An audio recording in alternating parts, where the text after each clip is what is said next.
Have you ever attended a class and you see the lecturer? He come to class and he teach for 2 hours without a notebook. Have you ever come across such a situation before? Where you see an instructor stand before the PowerPoint and he may not even make most of the PowerPoint. He just use the bullet point to explain what he's talking about. Have you seen such before? Have you seen somebody who come to explain how their product is working? Maybe they have an invention and all of those things. Have you seen those situations before? So if you have seen those situations before, these are the explanation for them. I made a video earlier where we discussed elaboration. Elaboration simply means talking about everything, touching upon everything that you need to touch upon so that every details are not left untouched. And what is the purpose of elaboration? It is to add meaning and depth to our knowledge. The aim of elaboration is to enhance deep processing. What about another thing that you may want to know is overlearning. Overlearning. And the third one is association. If you want to absorb knowledge, information like a sponge, what you need is these three phenomena: elaboration, overlearning, and association. Elaboration gives you depth. It helps your deep processing. What is overlearning? Overlearning means you know something, you attain mastery, but you did not stop. That is why you see lecturers, they will come to class, they will not come with notes, and they will teach for hours. So they have known the information and they have gone ahead beyond mastery. And now this is what happened. If you learn something beyond mastery, then it becomes automated. And you will have built a shield against forgetting. When you learn an information to the point of mastery, then you go some step beyond mastery, information becomes automatic. And not just automatic alone, then you are shielded from forgetting it. That's the beauty of overlearning. In overlearning helps you to be able to repeat what you are learning by reinforcement. So the reason why you are repeating it is not because you don't know it, but you are repeating it to ensure that it is properly reinforced. And this reinforcement that you are doing for this knowledge is so you can make it become automated. You don't have to start. And one of the beauty of automation is that it gives your working memory clutter-free space. That is, the amount of mental space that is needed to process information will be less because your brain has trained itself to automate that aspect. So automation releases enough of mental working space so that other exercise can make use of it. You must understand this. The third is association. What is association? It is talking about linking something to something. So where we are connecting something to something. So this is a keyword learning. So where you can be able to remember something or learn something better because you connect it to something. So this idea that we are linking, for example, now we can link red with danger. That's association. We can link red, fire with red. So you can link white with peace. So that's some sort of association. But when it comes to overlearning is you are repeating what you have learned after you have attained mastery, so that it can become automated. So that is the essence of overlearning. And another beauty of learning is that if you want a skill where you will be under pressure, overlearning is very good. So if there will be pressure where you are going, there will be pressure here and there, and you have overlearned what you know, then you can do better. That is why you see some students enter the examination or in the next 40 minutes, they don't know what to write. They have not learned how to manage pressure. But somebody who has overlearned what they learned. So it is probable that they will not allow pressure. That's not to say they don't need training for it. You may be trained how to operate under pressure, because it's not, you can even overlearn and not be able to operate under pressure. But if there's a situation where you need to do something under pressure, overlearning will give you an edge. Overlearning will give you an edge because you already know it. You have already freed up a lot of your mental space to get those things done. So you'll be free to be able to flow. And we have explained elaboration earlier. Elaboration gives depth to what you are learning. So it helps you in deep processing. For example, now, let's say a good example of elaboration is, let's say, divine photosynthesis in your own language. You understand? You define photosynthesis in your own language. Photosynthesis is a process whereby grain plants manufacture their food, glucose, making use of giving off water and carbon dioxide. So, and all those stuff like that. So by the time you define those things in your own word, it makes the information much more deeper in your mind, because you understand that photosynthesis is like plant cooking. You understand? So that the leaf can become greener and it can continue to exist and do well. And everything happens in the presence of sunlight, and oxygen is given off in the process. So if you can explain that in your own word, so what you are doing is elaboration. But there's a combination of these three, such that if you know how they work, it changes the whole game. So when you go beyond learning and you begin to touch up on every details, what you are doing is elaboration.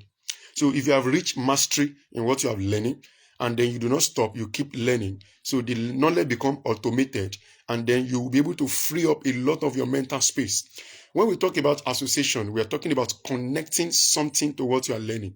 In fact, you have never learned anything if there's no association. So in elaboration, there's association. In overlearning, there's association. And in association, there's association.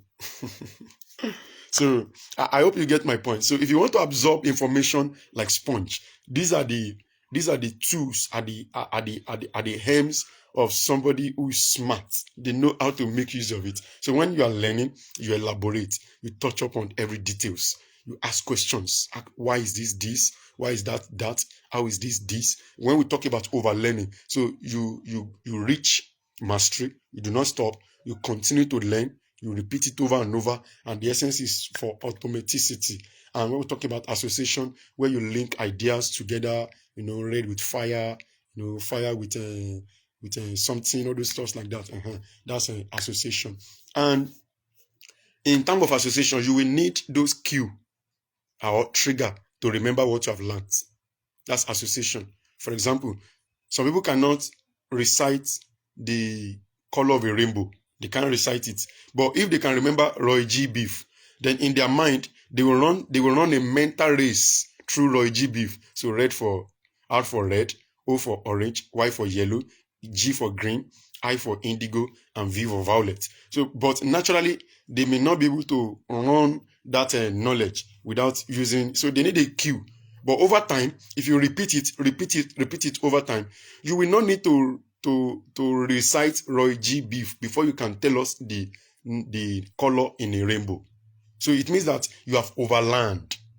So when you overlearn something, it becomes automatic. So red, orange, yellow, green, indigo, blue, and violet. So when you already learn it over and over and over, not that you don't know it, you know Roy G. Beef to be for the color of rainbow. But now you go some step ahead to overlearn it. That is overlearning. So, and when it comes to elaboration, so elaboration will now touch upon, okay, which one is primary color? Which one is secondary color? Okay, how do we arrive at primary color? How do we arrive at secondary color? Which will give us hue, which will give us tone, which will give us the RGB, and you begin to ask questions, where does it fit in the color wheel? So is it monochrome? Is it what? So elaboration is you are touching up on what you are learning. So you don't want to leave any details untouched. So these three, there is a way that you match them together that it helps you. That's what I just did now.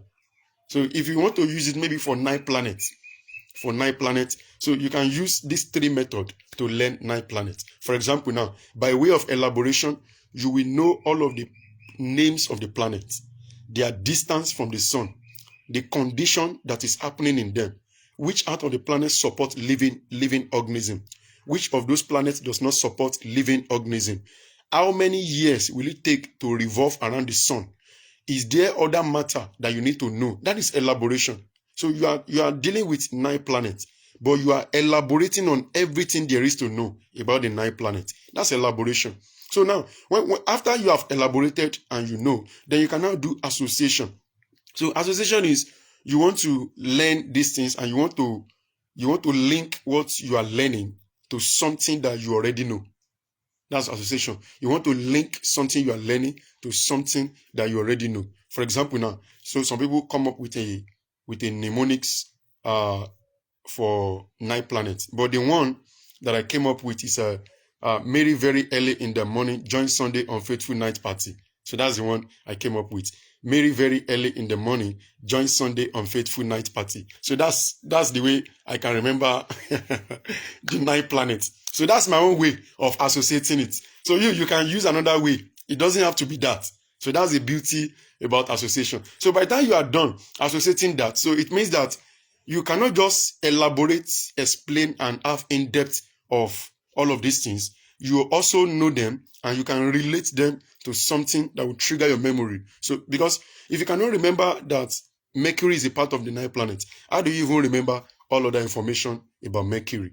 So that is what we are saying. Now that you have used elaboration and association, then you can now go ahead and overlearn. This overlearning is basically for top learners and maybe lecturers and teachers, where somebody will stand before the class and they will teach on indices from morning till night, and they will not hold any textbooks. They will even form questions in their head. It's not because they fabricated the question, but they have taught that topic over and over and over and over. So this is also applicable for students. This is also applicable. So if you want to absorb information as a sponge, you can merge these 3 phenomena together, and it's going to be a master class. Yeah, it's going to be a master class. So where you first associate what you are learning, at least you should know what you are learning, you define it. So you go to elaboration and then you can overlearn. So if you have any trouble with any one of these, you can reach out to us. We'll be able to offer assistance in whatever way that it is deemed possible. But most of the struggle that people have with learning, it doesn't have to be academic setting alone. It can even be maybe your learning skill. For example, nobody sat me down to teach me Microsoft Excel. I learned it on YouTube.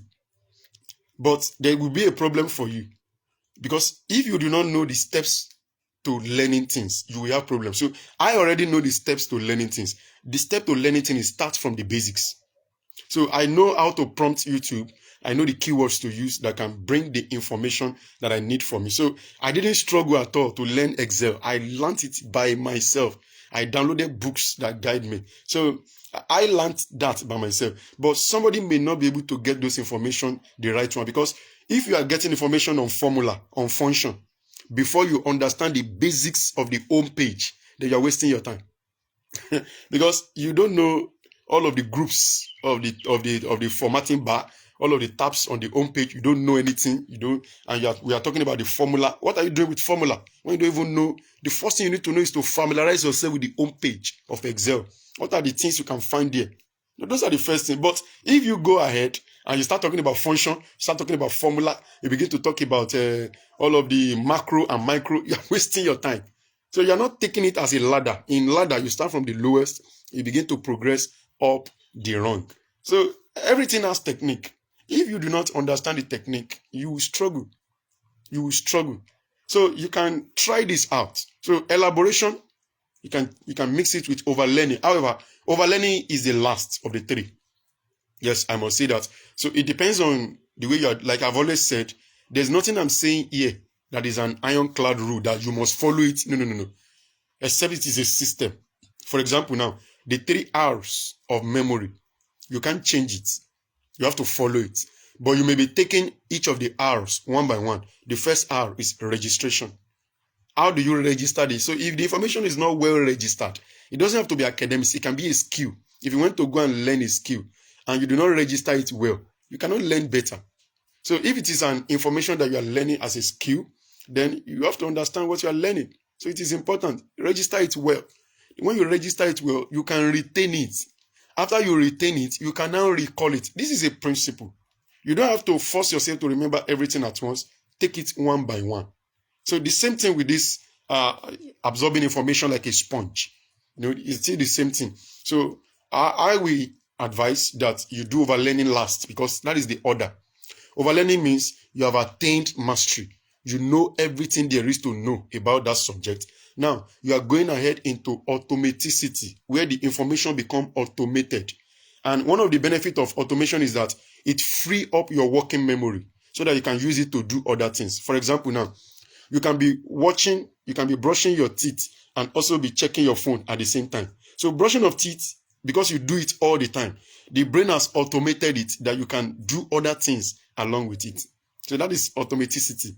So the brain has been wired in such a way that it knows what to do. So things that you do regularly, for example, now, you can be buttoning up your shirt, and at the same time, your wife can put food in your mouth and you'll be chewing it at the same time. And you will not miss any of the buttoning of your clothes. So that's automaticity. The reason is because you have done it over and over, and that is what overlearning does. So overlearning comes last. You can put association first or elaboration first, association next, whichever one. But out of the three, it is overlearning that comes last. And one of the most important benefits of overlearning also, as I've said, is that it helps you when you want to do things that put you under pressure. Yeah, if you are working under pressure. So it's something that you have overlearned. You will just be talking, you're not fearful, you're not worried. You know what you want to say. There's nothing they want to ask that you don't know. So if you are under pressure, overlearning puts you in no pressure zone. You're not worried, you're not disturbed. Your confidence level is there because you know everything there is to know about it. You have attained mastery and you have gone beyond mastery. That's what overlearning does. And when you have gone beyond mastery, when you are under duress, under pressure, so overlearning helps you. Association is linking what you want to learn to something that you already learned. That is association. Elaboration is giving depth and meaning to what you are learning so that all the important details that you are learning will not be left behind. So you touch up on all of them. So when you are talking about color or maybe font, you talk about, okay, why is this font? Why am I using this font? Why am I using this color? What about hierarchy? What about all of this? So you begin to ask questions: how, why, when, on, which, where, whom. As you begin to query what you are doing is that you are elaborating on that knowledge. And by the time you are done, then you can now go ahead to do overlearning that will lead you into mastery. So if you have any question, you can ask. And if you have any challenge in anything, try this today. So elaborate. I did a video already on elaboration. Check it out. So I've not done video on overlearning. I will very soon. I've not done video on association. I will very soon. But I've spoken on association in most of my posts. So if you have anything this week that you are learning, try and check this out. Most importantly, elaboration. Elaboration will help you to touch up on a lot of things. If you are working on Microsoft Word, you need to familiarize yourself with the home page. So elaborate. Okay, what is the essence of clipboard? What is it being used for? So all of the fonts. If I have written a font in small letter, how can I change it to capital letter? How can I capitalize the first words? How can I turn it to bold? How can it become italics? How can it become underline? So how can I format what I'm doing? Let's assume you want to copy the formatting of the work you're doing. You don't want to be repeating the same thing. So you must familiarize yourself with home page first. So, and that is what the overlearning does for you. So when you overlearn, you go beyond mastery so that you now know everything now. You can talk about it like I'm talking about because I have familiarized myself with the home page of Microsoft Excel. So I can talk about it even when there's no laptop before me right now because I have familiarized myself with it. I have overlearned it and there's virtually no menu on the home page that I cannot use. Although there may be other menu in other tabs that I may not use. That's there. So I've not attained mastery completely, but I have overlearned the home page. There's virtually nothing on that home page I cannot use in Microsoft Word or Excel. So if you want to learn something, elaborate. If you are elaborating, associate. However, as you elaborate and associate, a time will come, then you now overlearn. So when you do this, you discover that you'll be absorbing the information like a sponge. So reach out. Let's offer help. Let's be able to know how far you have gone. And you can check out my page. I have written texts. I have videos there. I have reels too that explain the things that we do, because we believe that people struggle to learn. So I went on research some years ago, and I discovered that there's a science behind learning. If you understand the way your brain works, how things are done, you become efficient.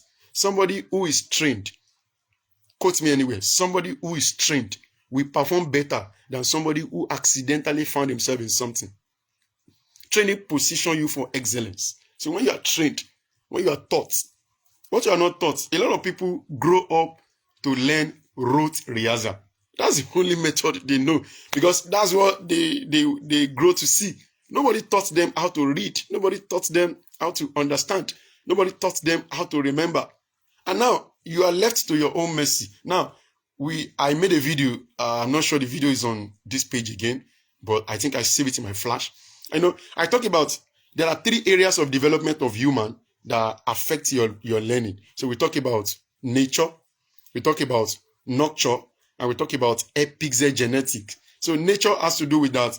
Maybe you inherit some benefits based on genetics from your mom. You are just naturally brilliant. Your procedural ability is very strong. That's nature.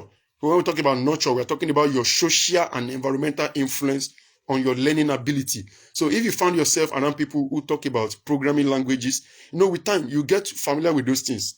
With time, you may even say, please teach me these things, because you find yourself in a society where those things are done. So if you find yourself in a society where people does not know that mango grows on tree, you will not know, because the environment influences your geography affects you. Then the third one is the epigenetic, which is the combination of nature and nurture. So you don't necessarily have to be blessed by nature. Almost everything can be learned. That's the benefit of being a human. So we are not just Homo sapien, we are also homodocien. Homodocien means a teaching being. And if you are teaching, it means you are learning too. Because somebody who will teach must have first learned. So you are not just Homo sapien, you are also homodocien. So you are a teaching being, you are a learning being. So virtually anything can be learned. All you just need is to open your mind. So I have a post on my Facebook that talk about different kind of mindsets. So we have fixed mindset, we have growth mindset. So we talk about motivation, we talk about discipline. I have a lot of resources there that you can check out. So in this age, especially as plenteous as information is now, it is a crime for you to have academic failure. Yes, it is a crime for you to want to learn a skill and you are struggling to learn it in this age of information that flood everywhere. However, I must admit that there are a lot of wrong information around. Information that people have not practiced. They are just doing it for the sake of content. I must admit that. But in this age, if you are lacking in relevant information, then it is up to you. So there are a lot of things that you can do that you should be you should not be failing. You may be average, fine. There's no crime there. You can be average, fine. But you should not be found in failure in anything you are learning, maybe academics or any skill. You should not be there 7 months. You have not moved beyond elementary stage. It's wrong. So if you are a student in any level, it is a crime now to fail. There's a lot of information out there that can put you in a position to perform better. You may not emerge as the overall best student, but you will not fail, because this information is available now to fill the gap that you were not taught earlier in the course of your learning. So this will bring us to the end of today's video. So go ahead this week, practice all of these 3 phenomena. Overlearn what you are learning, associate what you are learning, and also practice the elaboration that we have spoken about. These 3, if you know how to make use of them, will make you become like a sponge to absorb everything that you have learned. That will be all for today. We'll see you again in another video. That will be probably tomorrow. We'll have another time like this to talk about another topic. So I will have dropped the topic in advance that we'll discuss. If you have any question, you can drop it. We'll be able to provide an answer for you. These are not some sort of theory. These are practical things that works. These are reality. It is science-based, evidence-based that works. And we'll see you again in another video. Good evening.